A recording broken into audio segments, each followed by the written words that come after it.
Meaning of doyenne. Doyenne. Doyenne. doyenne, Doyenne. The word doyenne refers to a woman who is considered the most senior, experienced, or respected member of a particular group or profession.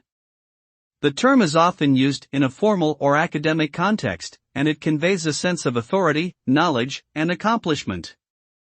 A doyenne might be a veteran politician, a renowned scientist, or a celebrated artist who has achieved a significant position in her field.